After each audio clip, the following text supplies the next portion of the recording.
Now today, today, now in the president-elect go enter River State to go commission in years in Wike's 12th flyover. And then one magistrate court complex where him say he be for him people. Not today. And Wike now come outside, give message to him people. Oh, now one more way to the message be. I'm going to help me watch this video.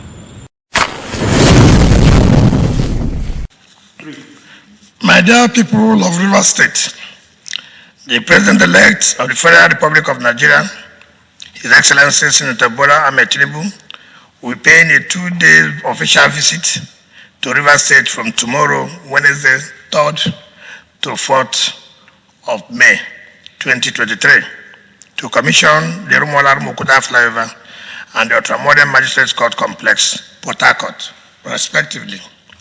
Recall that during his presidential campaign visit to River State, I indicated our intention to have the President-elect commission some of our strategic projects after the general elections and sent him a formal invitation, which he graciously accepted. The proposed visit to River State is Senator Buhari Tinubu's first official visit to any state since he emerged as the President-elect of this great country. Furthermore, by this visit, the President-elect will join the long list of distinguished Nigerians who we have hosted to either flag off or commission landmark projects in River State. For us, it's an honor to the government and people of River State to host the President-elect on this historic visit.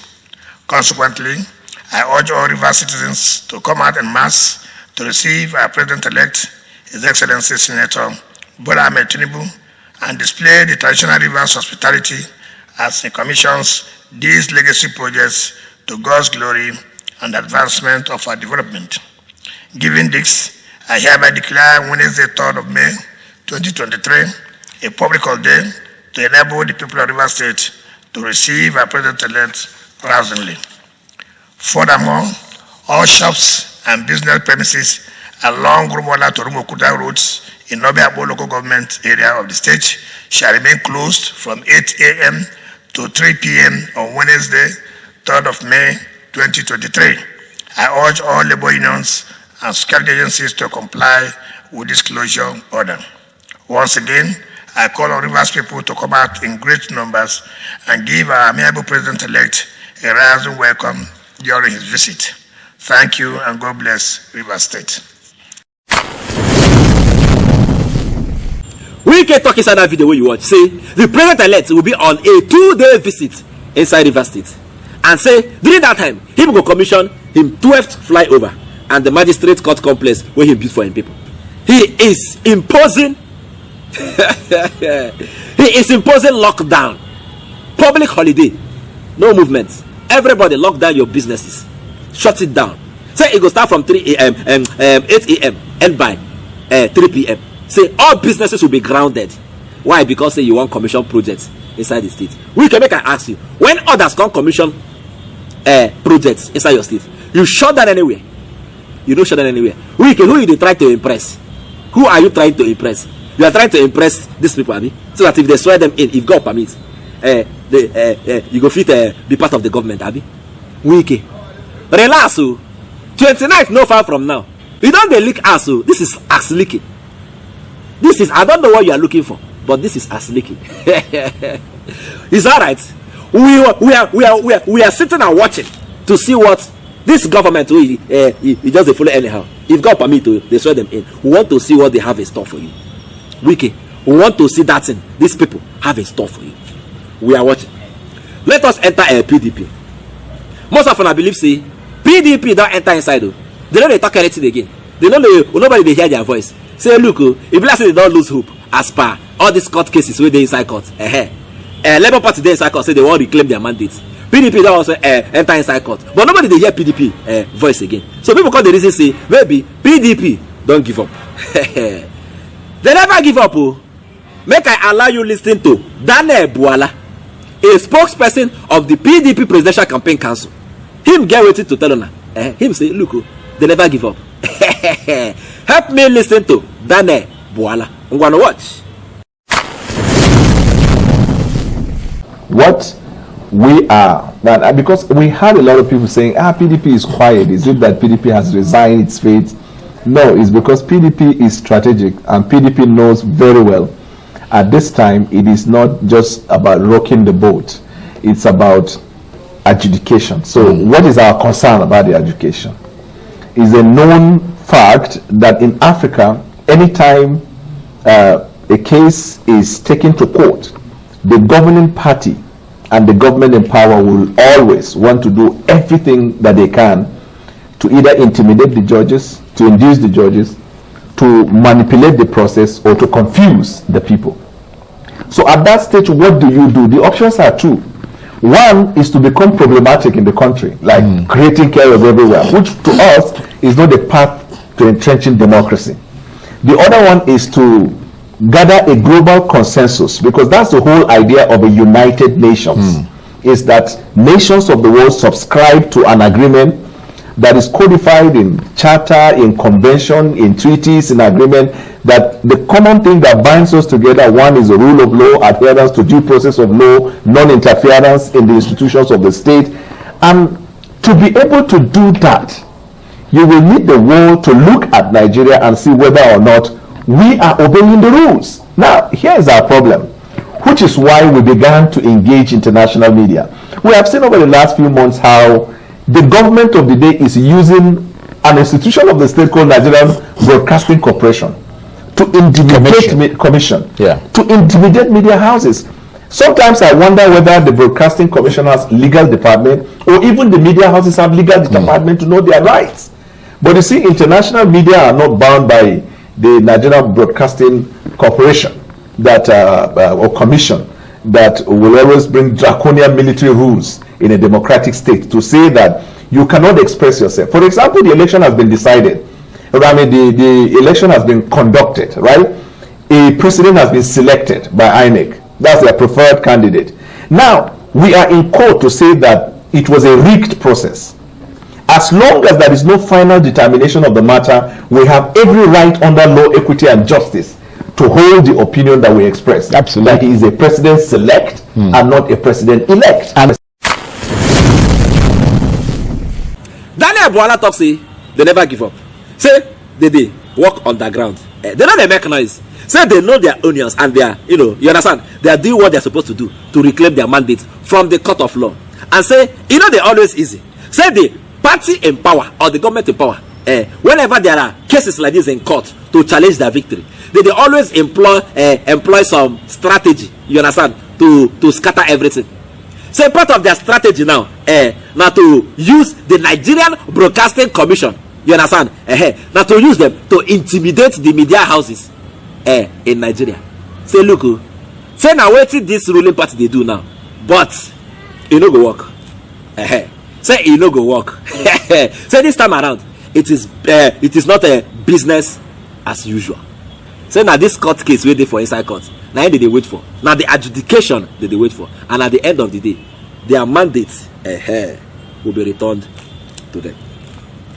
Daniel Buhari also come outside talk say, look, these are the various ways that the ruling party, you understand, can try or may try to thwart, the decisions of the judiciary, to influence it.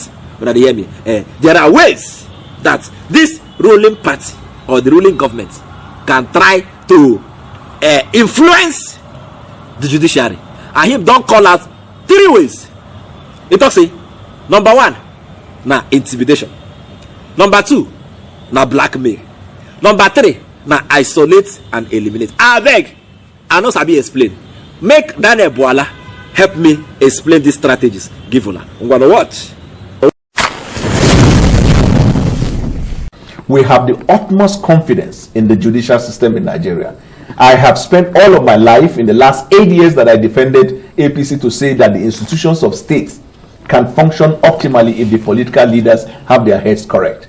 Now, what we are saying is the government, the ruling party, should not use what is commonly known as the instrument of blackmail, which is used to preserve power, to intimidate the judges. What are the ways they can use? They can start by inducement, and they have their ways of doing it. Well, those are allegations. Yeah, that's right. These are possibilities. Man, but you can also do the same. Right, but then the point is, because I was asked this morning that the opposition too can intimidate the judges. I say, how? Do we formulate policies? Do we enforce policies? No, we're not talking about it. We're talking about inducement. I mean, you can, because it's the same thing. Anybody can. For example, when an election is taking place, vote buying, anybody can vote. Right. But in this case, because you heard me saying something like intimidation, instrument of the state. Yeah. When you make effort to induce, and the people decline, the next thing they do usually is to bring up the dossiers, because they have the infrastructure to know the past of these people. And if that fails, then they begin what in the 48 laws of power they call isolate and eliminate. Daniel Buhari talks saying that their way be that. Now their way. Say if they try to induce the judiciary, if you know work, they can enter the second strategy, which is blackmail. Say these people, they get the scorecards of these judges. You understand? They get their scorecards, so they can dig it up anytime and blackmail them with it. So they know them for that. And then the third one is saying isolate and eliminate. Hey, isolate and now what does that mean? Say if inducement no work, they enter blackmail. Fine, what they go use blackmail you. They don't say what they go use blackmail you. They go isolate you and eliminate you. Eliminate now buy. They go buy you. So now the strategies this government empowers empower they always use when cases like this don't come up against them inside the law courts. The one way mad me on that isolate and eliminate. Who on our eliminate? We bugger for here. They look all of an who bugger for here? We want see as now want take deploy this on a strategy. Make it work for us. We sit down. We sit down. They look. Finally, Daniel Buhari don't also react to that comment where Buhari talk say opposition lost that because they had overconfidence. Say now why they lose that. Daniel Buhari don't come outside. Tell on and say, look, wanna free that way Buhari talk. Say the guy just the missing. Say now what happen with this? I be more listen to Daniel Buhari. What? Now, the issue of overconfidence, the president was quoted to have said the opposition were overconfident. That's why they lost the election. I mean, is he a court of law? How did he arrive at that overconfidence? Is it through intelligence? Is it through security briefing? Is it a perception? Is it? You see, what they call overconfident was that throughout the campaign of all of the political parties, PDP was well coordinated in communicating in clear terms our plans for the Nigerian people. It was widely accepted. We got report from policy analysts and from economists that this manifesto, although not perfect, but all of the manifestos, this present a clear path. Now, because we communicated effectively, they call it overconfidence. When they were fighting, pointing fingers at each other. That's number one. Number two, I am not surprised. I said this morning that the president is making a lot of overtures to Tinubu because it is believed in quarters that he didn't support him in the primaries. The man got it anyway. He didn't support him in the election because they say he used Naira policy. So now that he has lost out on 2 grounds, he might want to do everything possible to please him so he can have a post-presidency peace of mind. So I like that. I won't be surprised because this is not the character of Buhari. If you look at his strategy, it's an interesting thought, though. Daniel Buhari talk say, say na the way they take present their manifesto. Now opposition, now ruling party, I mean Buhari, they ascribe us to overconfidence.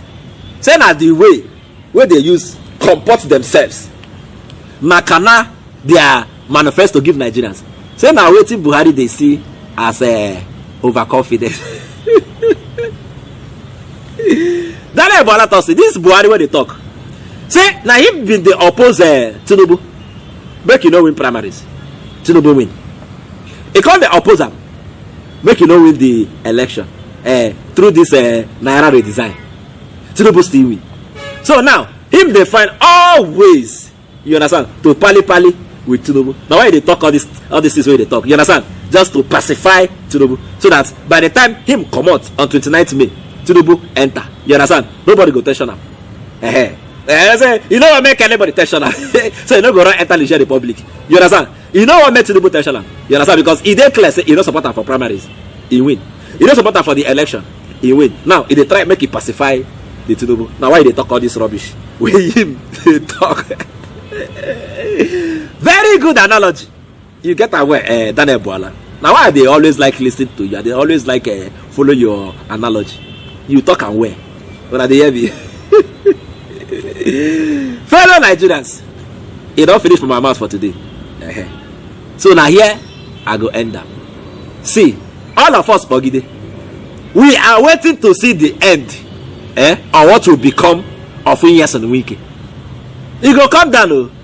That River State governor, where they began now, he go come down 29th May. He just step down. So let us see what will now happen to him. What will be his life outside of the government house. I beg, who follow me? They wait to see that kind of thing. Follow me talk for comment section. I go see una later. I beg, if you like this update, subscribe to my channel.